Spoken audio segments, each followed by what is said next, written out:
You've seen many institutions, you've seen inside different institutions, you've consulted, you've looked across the sector in different ways. So you've got more of a helicopter view than some others. Yes. So what do you reckon? It's a contentious question, isn't it? We can cut it out if you don't. Yeah, if you're not happy with your answer. Give me the truth. The truth. The truth. Nick, before we started recording, you told me something which actually, shook me pretty significantly. You've had a massive couple of years. Yes, I have. And I wanted to share it.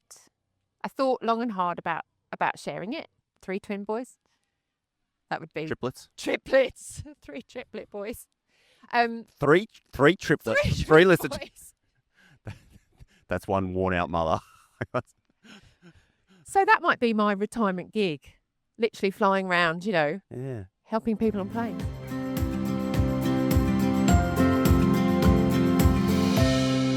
G'day and welcome to Global Horizons. I'm your host, Rob Malicki, coming today from magnificent Garrigal Land in Sydney.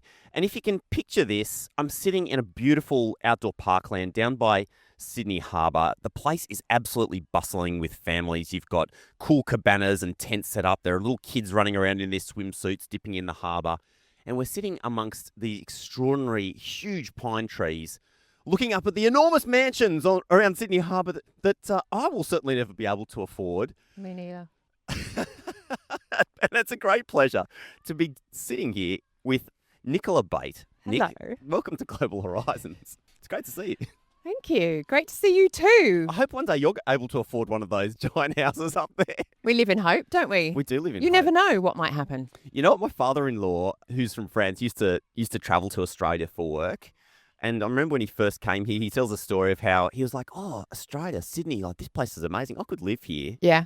And had even looked at like what a place like this, actually looking in the eastern suburbs, what a place like that would have cost 30, 40. Oh, don't. It was like $250,000. Yeah, stop it.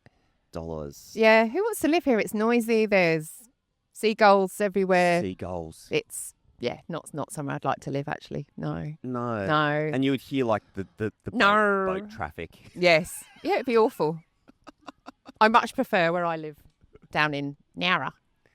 Ah. Nowra. Nowra. So for those people who don't know where Nowra is, can you put her on the map for them? It is, as we like to say in education, just slightly south of Sydney, 2 hours drive south of Sydney in Jervis Bay, or Jarvis Bay. If you're British, you say Jarvis. If you're Australian, you say Jervis Bay. So an hour south of Wollongong.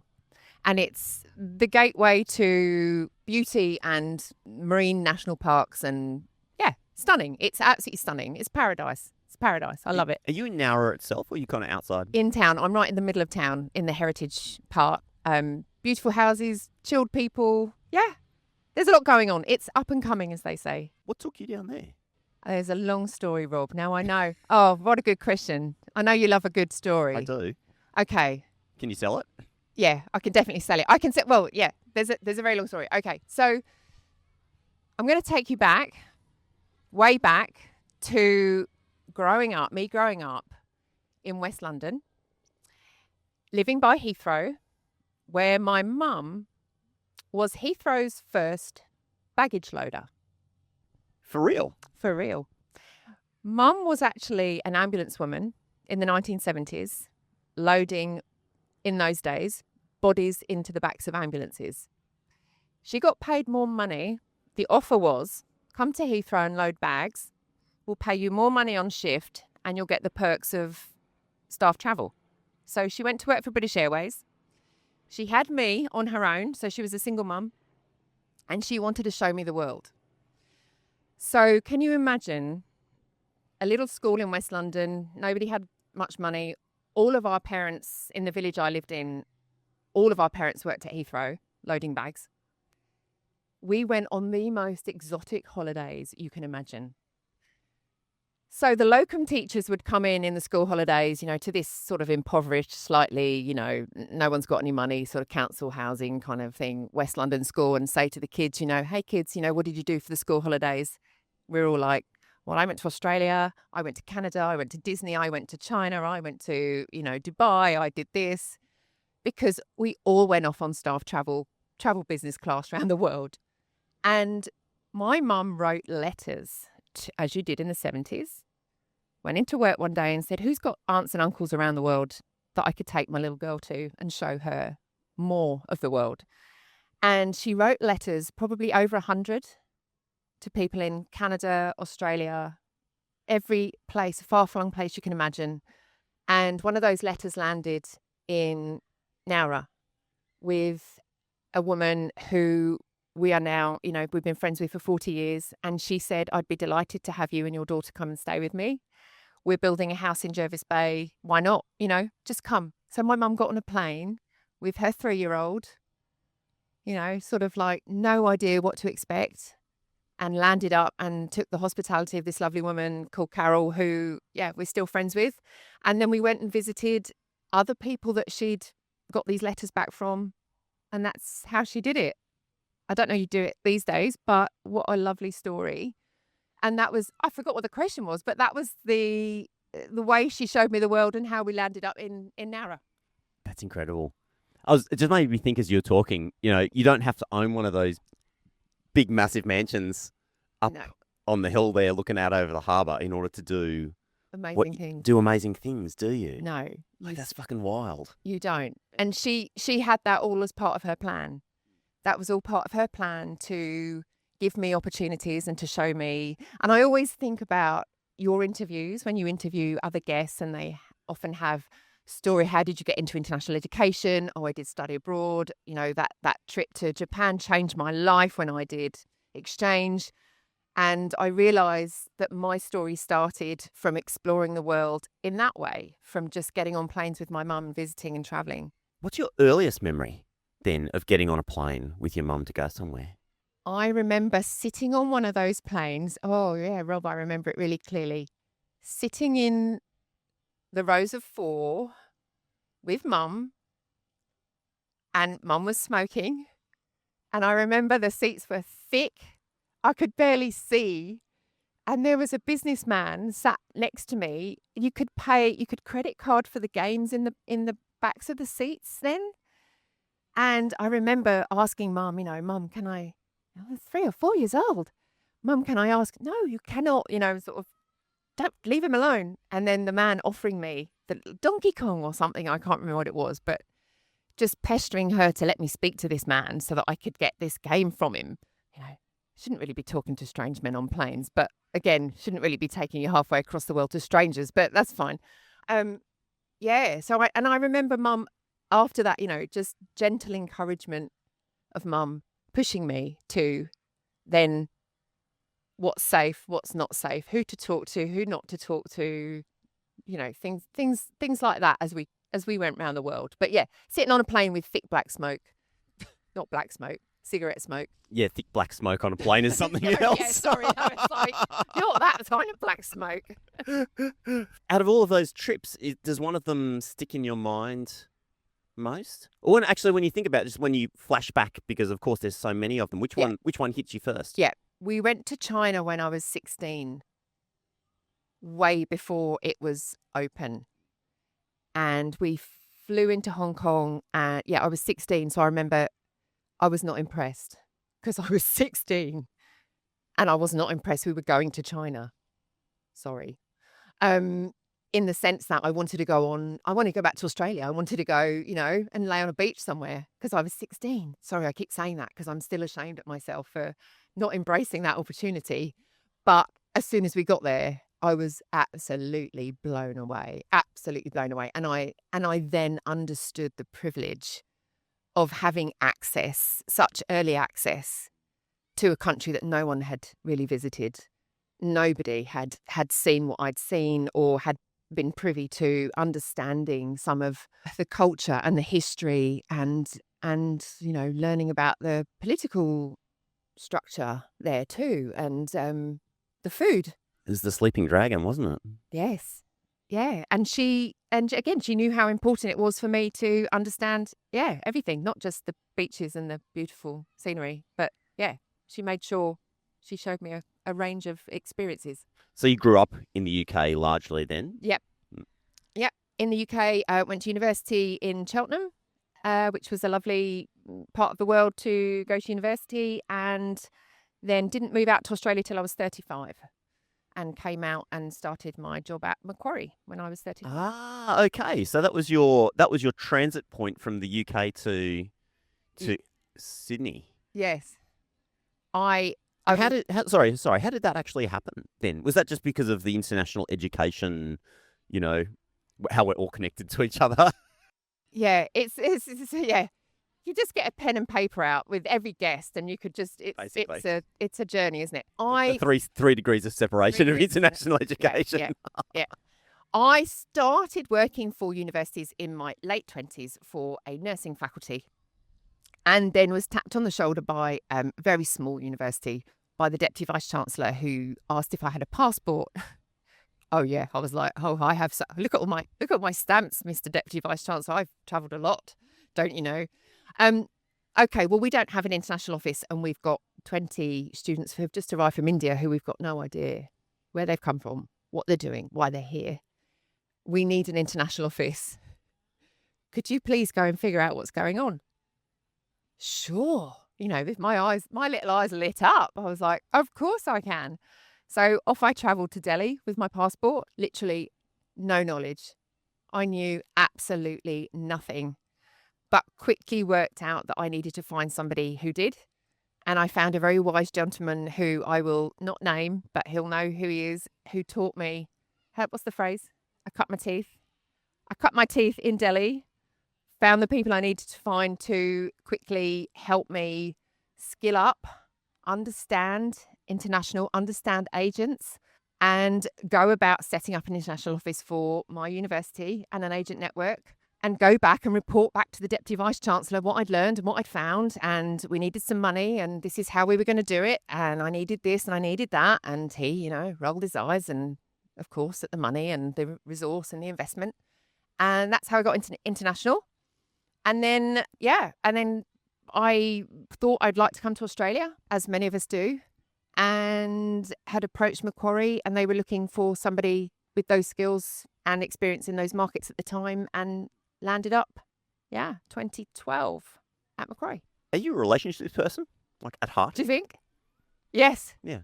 Just you're talking about India, and I mean, straight away, some people would have approached that from, I guess, a more technical perspective, and some people are straight in with the relationships. You know what I mean? Yes. So there's these different ways that we can approach problem solving. Yeah. There's the human, or there's there's other ways to attack things. Yes, and I went. You're absolutely right. I went straight in with I need to understand the people, what's going on, how this is going to work, and then come back and figure out. Come back and get somebody else to figure out how that can all work in the background. But I wanted to understand where the fit was. Did we have a fit? Did we have a product? And then I quickly figured out that we're all the same. The products are largely similar. The standards are world-class. All of our facilities are world-class. There was very little differentiation. And that actually what the agent networks were looking for were people that they could trust, people that they could rely on, people that they knew would come back and could give them, help make their jobs as seamless as possible. And once I think I understood that, I could go back and help set up the systems that would deliver that. So yes, very much a people person, but I've had to learn the other bits because apparently that's quite important. Somewhat important as well. Yeah. I want to put a pin in the sort of human relationships thing and come back to that. But just in terms of the product differentiation, do you think that's still an issue for organisations? Let's just hone in on Australia for now, because that's where most of the listeners are from. Yes. Do you think Australian institutions are doing a good job of differentiating their product? Because you've seen a lot of, so for those people who don't know your full sort of career trajectory, and we'll go through that a little bit later, but you've seen many institutions, you've seen inside different institutions, you've consulted, you've looked across the sector in different ways. So you've got more of a helicopter view than some others. Yes. So what do you reckon? It's a contentious question, isn't it? We can cut it out if you don't. Yeah, if you're not happy with your answer. Give me the truth. The truth.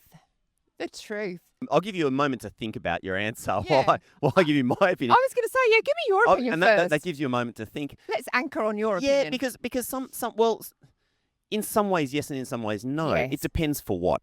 Institutions, regardless of how big their budgets are, regardless of how big their staffing is, there's only so many places they can focus. Yes, that's right. And when they hone in, they'll hone in on these 5 areas, 10 areas, whatever the number of areas are, and those become differentiated and meaningfully differentiated. But if it's a comprehensive institution teaching 100 different degrees, Yes. all of those cannot be No. differentiated. Different. No, they can't. Yeah. They can't. Okay. Yeah. Another story. I was sat on a plane coming back from Sri Lanka on a holiday in April, and I sat next to a lovely young lady on the plane, and we got chatting. I struck up a conversation with her. She was clearly not. You could just tell this. She was slightly anxious. She was flapping around. She had her bag and all her gear, and I knew she was a student. She was heading somewhere, going to Australia. And I asked her, where are you going? And she said, I'm going to Australia to study master's program. I said, okay. And where are you studying? She said, I'm going to do the block model. I said, the block model. You're going to Victoria. Yes, I'm going to Victoria. Now, she didn't know much more about the university, but she was very clear on the block model. So I think rather than differentiate, and yes, program innovation is something that universities, I think, are notoriously slow at, if I can be honest. Is that all right to be? Yeah. I hope so. All right. Otherwise, we're fucked. Right, here we go. We're notoriously slow at program innovation.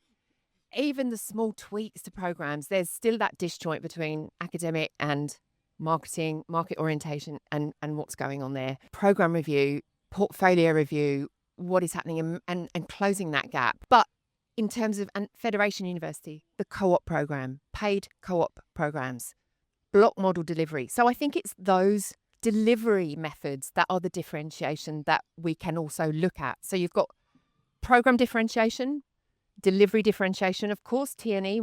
We're obviously all over that, looking at that at the moment. And let's not forget, and this is not so much the student focus, but in terms of how we operate, the power is in us. And I think we forget as individuals, and particularly the road warriors out on the road. And I'm constantly saying when I do the training delivery for communications and sales training, the power is you.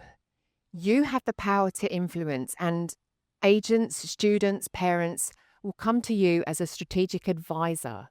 Your product could be, yes, one of 10 that are very similar.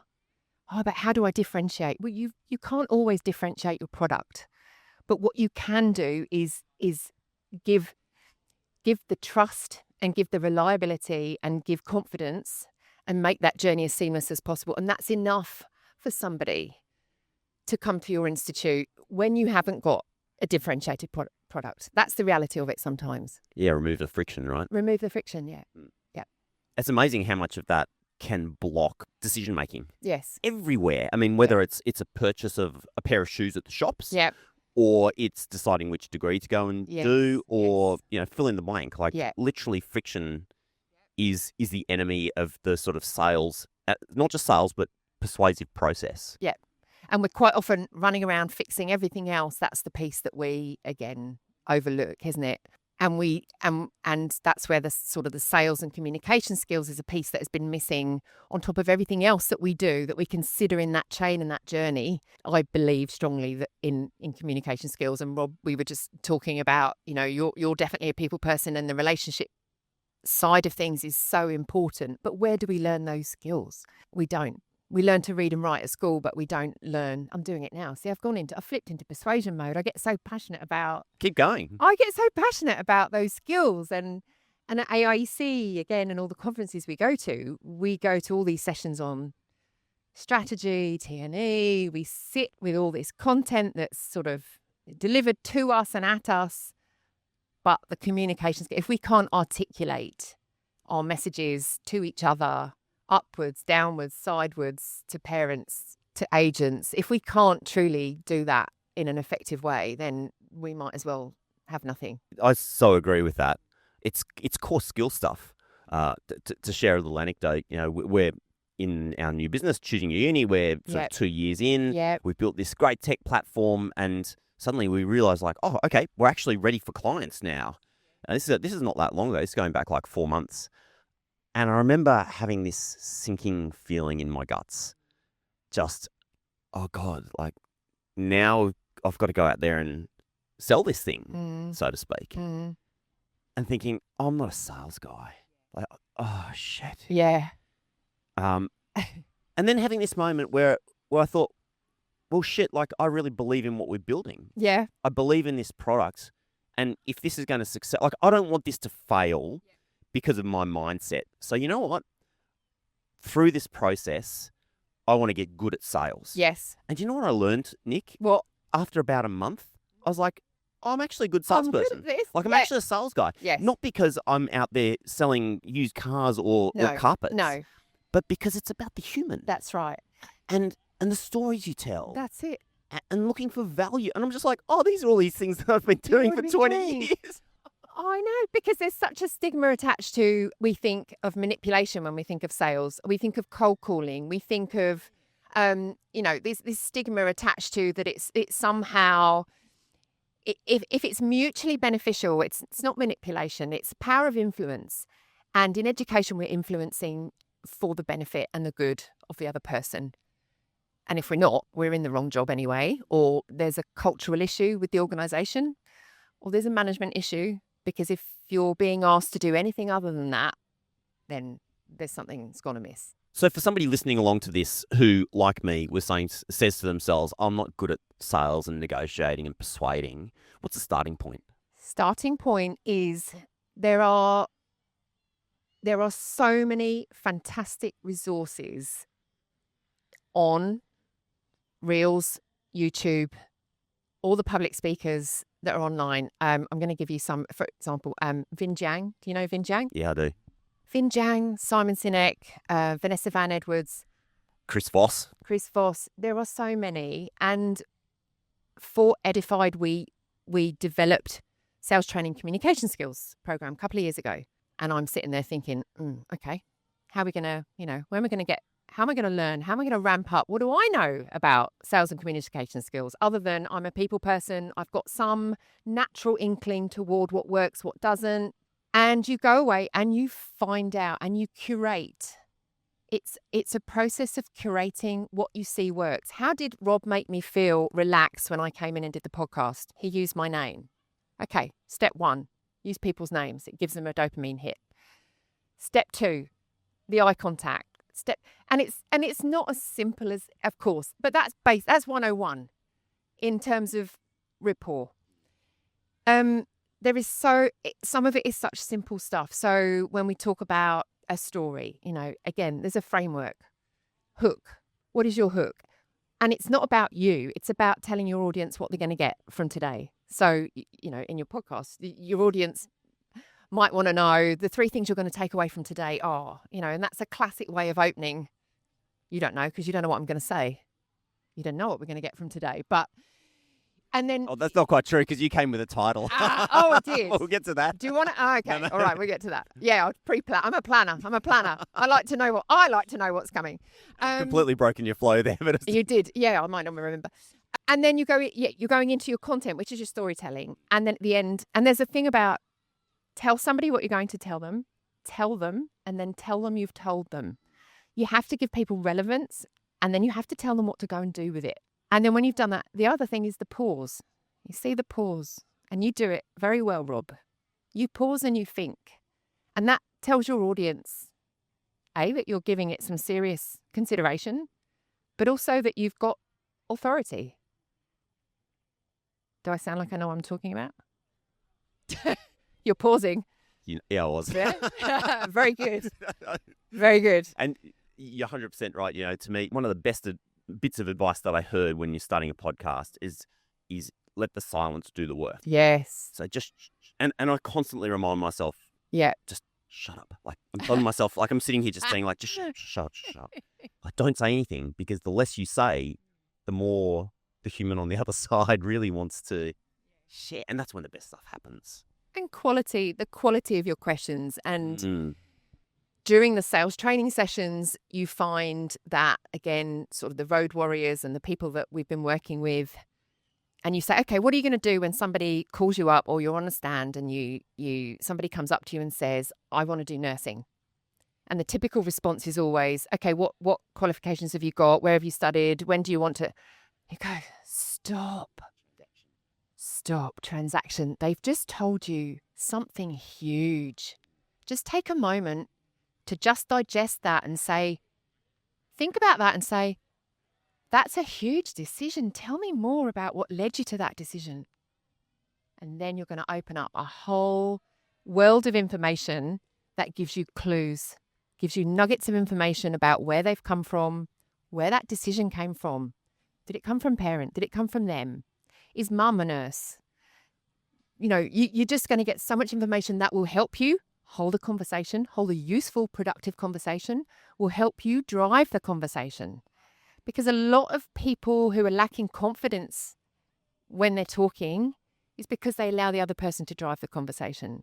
So it helps you maintain, when you've got information, it helps you drive that conversation. Lots of little tips. So back to what you asked 5 minutes ago. What was it, Rob? Starting point. Starting point for somebody interested. Starting point for somebody interested is in negotiation, sales, yes, persuasion. Negotiation, sales and persuasion is curating the best in what you see and really examining what resonates with you and what makes you feel good when you're listening to presentations. You know, what did you remember and why did you remember it? Why was it memorable? Why was Rob memorable? Why do you keep coming back to Rob's podcast? Keep coming back to Rob's podcast. Keep coming back to Rob's podcast. Why is it because he has great guests? Is it the way he speaks to them? Is it the questions that you get something from it? What do you get from it? Why do you keep coming back? So, and try to emulate that. I think that's my best advice. Be a curator. Find your own style, but curate the best of everybody else. Love that. Be a curator. Yeah. I reckon that's almost like the great advice for a good life. Yeah. Yes, it is. You being a curator, because yeah. Oh, it's actually no, it's not 100% true. It's curating and it's creation. Yes, I mean, you're a doer. and create. Yeah, I'm a doer. Because so like the doer and us wants to go and build and do stuff, but we don't have to do everything from scratch, do we? Like sometimes you don't have to rewrite the rule book. No. Which the pure doer, creator, entrepreneur just wants to do. And sometimes it's just about going and finding the right pieces or the right people. Yes, because bringing them together. Because there's bigger things to do than reinventing the wheel. Absolutely. We do a lot of that in our sector, I think. And in siloed, in different institutes, we're all doing a lot of the same tasks. And I think we share a lot. We're incredibly collaborative, but there's space for more collaboration. Frameworks that we keep reinventing for back-end processes that we should be really, best practice. Here it is. Okay, great. We can all do that together. We can all do the same thing. Okay, agreed? Yeah, agreed. Okay, let's do that. So that we can go and innovate, so that we can do the product and portfolio reviews, so that we can go and do the juicy stuff, the stuff that's going to make real impact.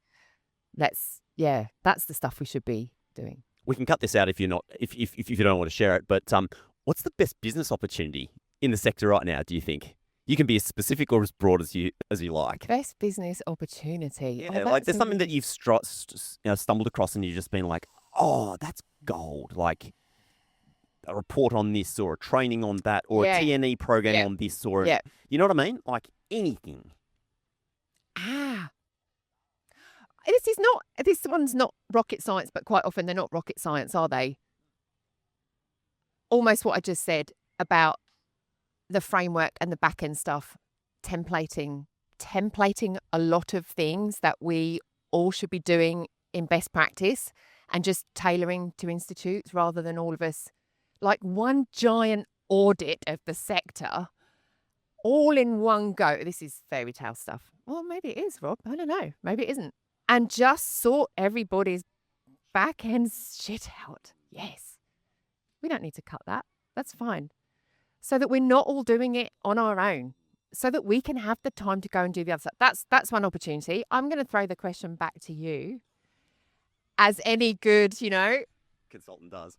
guest on your podcast should do. I'm not sure that's in the rule. Did I send you my list of rules I don't follow rules. for podcast guesting? I don't follow rules. Let's not allowed let's to ask me any co-create. questions. Co-create. The most interesting opportunity in international ed right now. Oh, we're talking strictly international here. Yeah. So I mean, I'm more on Yeah. like I'm dipped my toes more into domestic are. in the last 12 True. months. That's true. And what I think is fascinating, so maybe if I can take that as a sideways take on your question. For me, I went to a domestic recruitment conference a couple of months ago. Incredible, like amazing human beings, interesting content, pointy challenges that they need to solve. But honestly, it felt like walking into an international education conference 25 years ago, 20 years ago. Yes. Not in that people aren't skilled or aren't knowledgeable or aren't good at what they do, but just at the...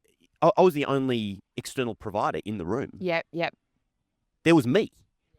And it felt like this opportunity just sitting there, that there's this whole landscape that isn't currently being serviced by external organizations. And by that, I'm not saying that external organizations do it better but they always will find different niches and things to offer. Yeah.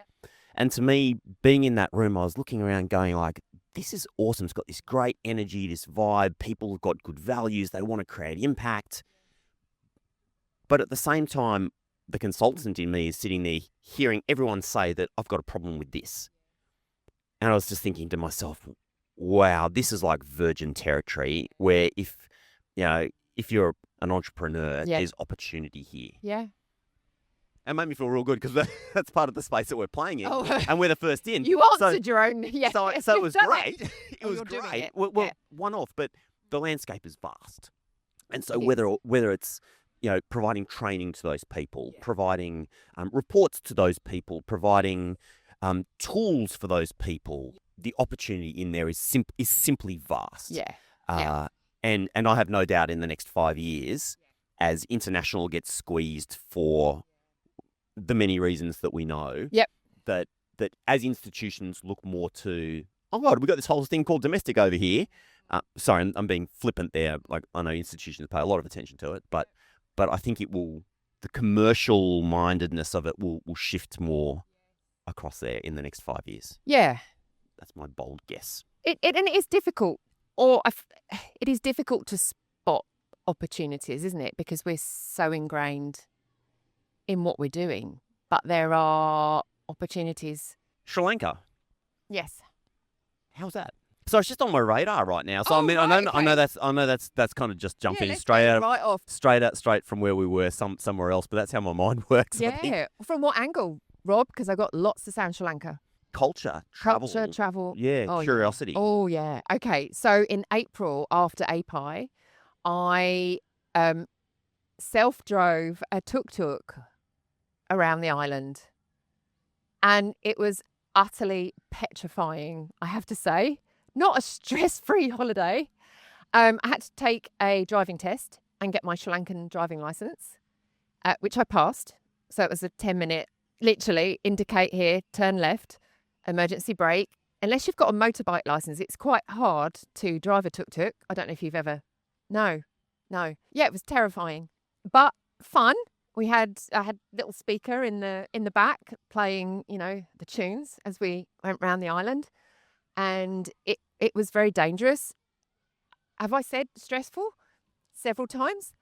And but Sri Lanka as a destination, go there quick before it really gets wrecked, because it's becoming very popular. I'm hearing it all the time. Yeah. Yeah. Okay, so how did you decide to do that? Yes. All right. So I've been visiting Sri Lanka for probably 10, 12 years for work, and had explored minimally, because you can't really do a lot when you're confined to buses and trains and so on, and with a driver. And found this company that were doing good work around, they lease the tuk-tuks from families. Oh, that's brilliant. So it's a social good organisation who we rent the tuk-tuk for $22 a week. They give that money back to the family, who then use that money, obviously, to survive. and they repair the tuk-tuks for you, and it's good for everybody, I believe. And you get to see off the beaten track places and drive where you couldn't possibly go. And there's some real hidden gems still left. And we stayed with a fantastic couple of guys who used to work for Qantas, who have converted a Buddhist temple down near Gaul. And it's just was fantastic. It was just it really is a magical destination. Hit me up for any tips, because I've got lots of them. Nick, before we started recording, you told me something which actually, shook me pretty significantly. You've had a massive couple of years. Yes, I have. And I wanted to share it. I thought long and hard about sharing it. And so last year I was diagnosed with a brain tumour, which hemorrhaged. And I was quite sick for a while. I was working for Edified at the time, and my colleagues were absolutely talking about human relationships. Absolutely fantastic. It sounds like the guys at Edified really took good care of you when you really needed it. They did. Professionally and personally, they are an outstanding bunch of people. I've learnt so much from them in the time I've been there, 3 years with them. And I'm now, of course, moving into Federation. So I'm looking forward to taking a breather and being on the client side.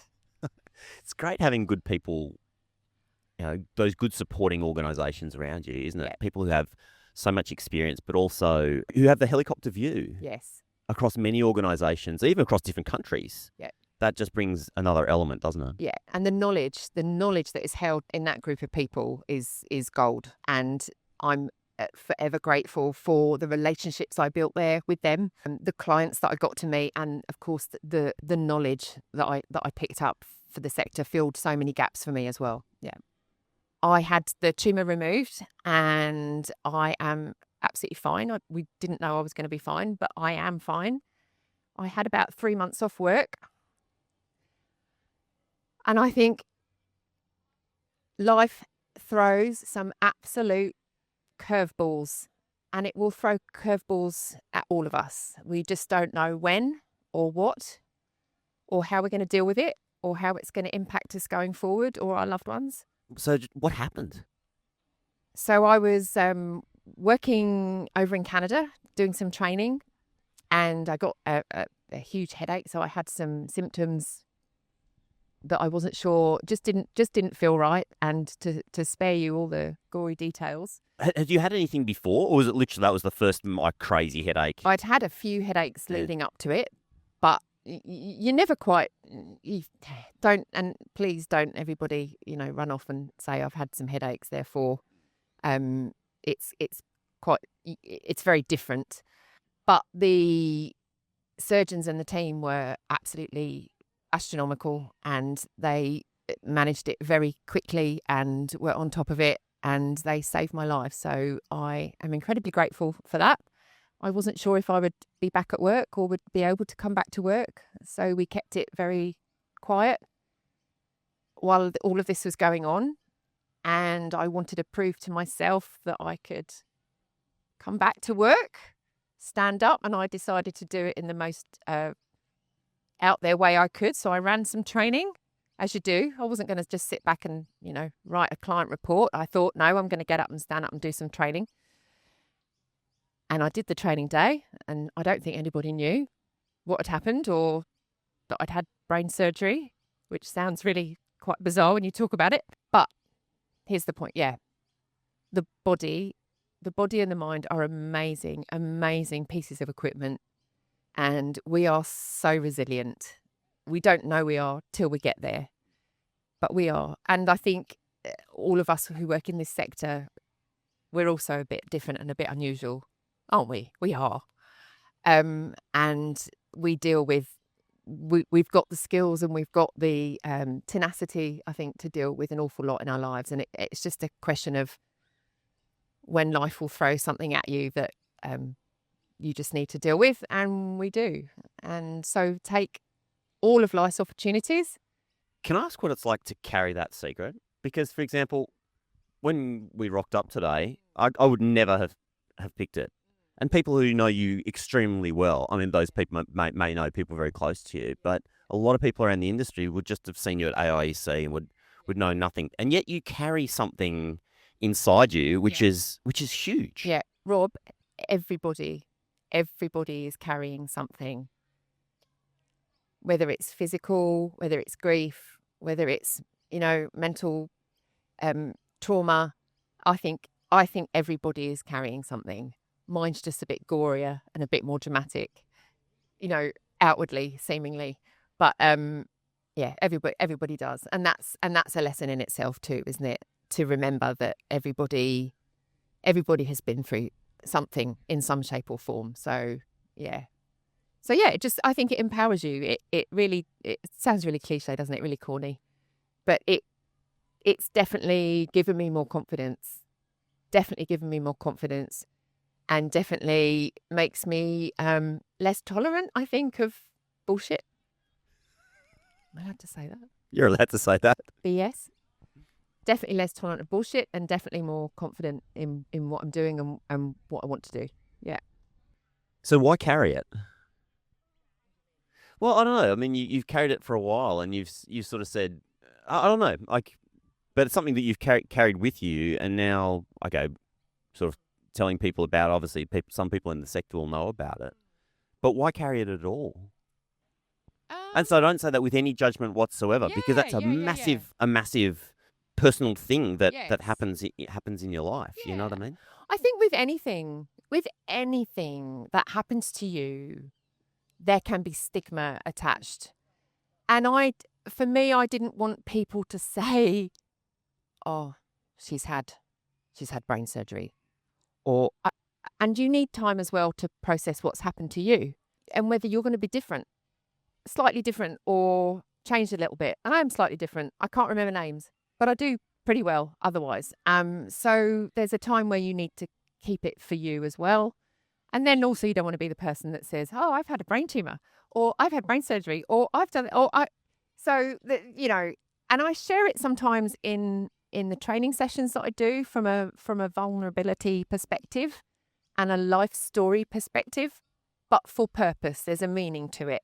As I've shared now, in normalizing that shit happens, but it's all right. You go through it like a process, like anything else.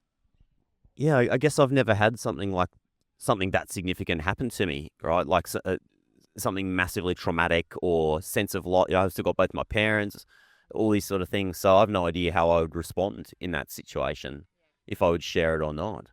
Yeah. So I'm just curious. It's definitely a personal. It's very personal, right? Yeah. Some do, some don't, and that's absolutely totally fine. Fine. And I kept it to myself for quite a while, and I share it a little bit more now that it's in the past. Everyone's very different. Yeah.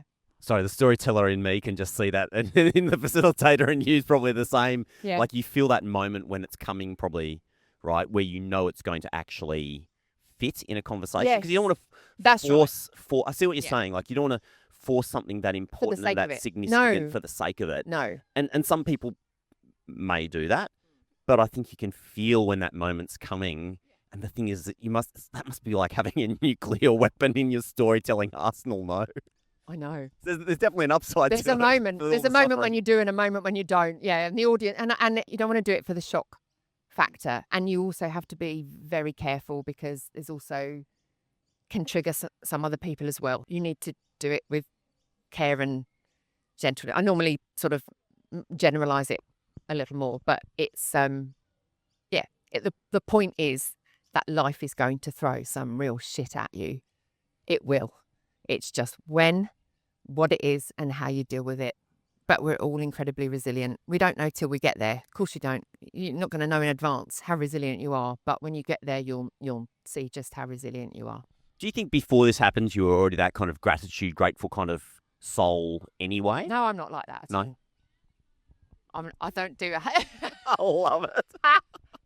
No, I'm not 100 gratitudes daily motto type person at all.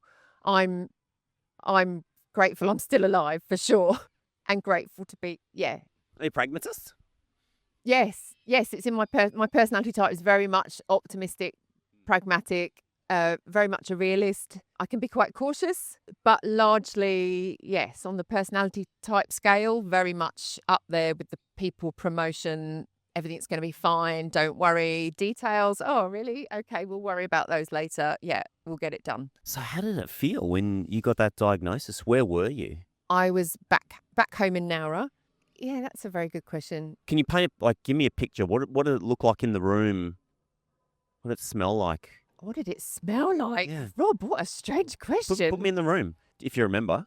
Yeah. So, and the reason I asked, just give you a moment to think about it. Yeah. The reason I ask it like that, because I think, from what I've heard anyway, for some people, they've had these moments and they can remember that there was a fly on the wall or the colour of the receptionist's vase was red, because literally it's just a snapshot, a time snap. So I don't know if that's for you. Yeah, well, I've not really thought. You've asked me a question I've not really thought about.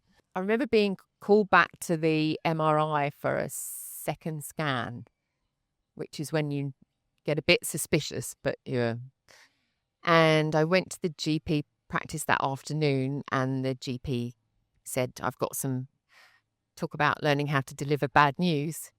I've got some news which is quite difficult, and she told me, you've got a tumour. And I remember thinking, oh, right. Almost a kind of, oh, right, okay. Like there could be worse news. Because the brain's not processing quite right, because you're in shock as well. And you're going, oh, a tumour. Oh, okay. Why didn't you say? You know, oh. And because it takes a couple of minutes.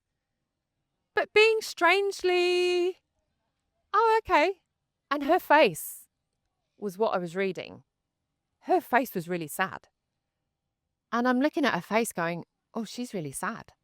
Because it's almost like you haven't had an opinion on it yet. But she's looking really sad. I'm like, oh, wait. And then I'm holding her hand. Oh, it's coming back to me now. I'm holding her hand like, oh, it's okay. Don't be so sad. And she's like, oh, this is awkward. So I use humour a lot as well to try to. And at that point, I also didn't know what I didn't know. I didn't know much about. And I didn't know much about what was happening or what might happen. And at that point, nothing was happening with the tumour. So I was very much like, oh, okay. You know, Mum brought me up to be very sort of, okay, well, don't worry about what you can't worry about. So I was still like, okay. And she had tears down her eyes. She obviously didn't like delivering bad news. I mean, it wasn't, and I was just like, yeah, sorry, Rob. I'm not sure where we're. Yeah, because it feels like a fuck, not a shit, right? Does that make sense? Yeah. A holy moly moment. Holy moly. Yeah. The moment where it all kicked off, I was so high on drugs to manage the pain, I didn't really have time to think about it. I do remember ringing my best friend and saying to her, she says that I rang her and said, don't let anyone get hold of my phone. And she's like, what's happened? And of course, I was telling her the brain tumour was like by the by at this point. I was just going, don't let them get my phone. I've got nothing on my phone that I was worried about. She said, you were very protective of your phone. I said, oh, obviously didn't want people reading my messages. If something happened to me. I didn't have anything on there that I consciously remember. But no, I don't. Honestly, Rob, you think there's this big story of, no, it just went straight into practical mode of, where's my phone? Okay, all right. Well, I said to the surgeon, have you had your lunch? He's like, yes, why? Well, I don't want you getting hungry halfway through. And he sort of looked at me and said, I've never been asked that before. I said, you've done this before, right? Yes, it's my day job. Don't worry. Okay. Very good. I wonder what they do if they get hungry. I mean, hungry is probably not so bad. You just suck it up. But if you... Well, they obviously need the loo at some point. Of course, yeah. He obviously took a couple of breaks because it was a few hours. But anyway. But the recovery was much more smooth than you might think. I was home within 6 days. Wow. So two days in ICU, 4 days on the unit. And then I walked 2 kilometres when I got home around the block with my head wrapped in, copious hats. It was winter. So can I just ask, where did they open? Yeah. Sorry, and we might cut this because that's a bit probably a bit too much for most people Yeah. because like your hair's growing back. You look amazing. Mm. So you must have a scar under there somewhere, no? He's the world's greatest French platter. He plaited my hair rather than shave For real? because the studies, you're an academic man, Rob, the studies show that recovery is, I don't know, 10 times quicker for women if their heads are not shaved. Is that right? Yes. So he learnt to plait, and he plaits all of his subjects, patients. That's extraordinary. Yes. So I didn't lose. I lost a little bit of hair, but not much, and it's grown back now. Wow. Yeah. I can see it too. I mean I don't know from a biological point of view, but certainly from a psychological point of view, just seeing yourself as being normal and As being human, sick. like Yeah. exactly, Sick or versus not sick. sick versus not sick. Yeah. And we know absolutely that plays a role. Yeah. But yeah, I was fatigued for a very long time and headaches, and I still get some headaches, but we're good. We're good. Better than normal, let's say. Well, we're lucky, Nick. Mm. We're lucky. I mean, as an industry, we're lucky. We've still got you. Yeah. Has it this whole experience sparked for you a project or a mindset or a you know where I'm trying to go? Yes. Like shifted something in a big way that made you say, "Oh yeah, I want to live like this," or "I'm Yeah. going to do that," or Yeah. Retire as quick as possible, which we'd all love to do. No, we don't all love to do that. No, that's not true. And that's funny because what you say that, and you've just taken on this great job at Fed Uni. Oh yeah. Oh, not Sorry, that. I've got a few years yet. Yeah. I've definitely got a few years yet. A couple of years ago, actually during COVID, I actually applied to be a paramedic because I wanted a complete change. Things changed during COVID. I didn't get to do that anyway. But something like that I would have loved to have done.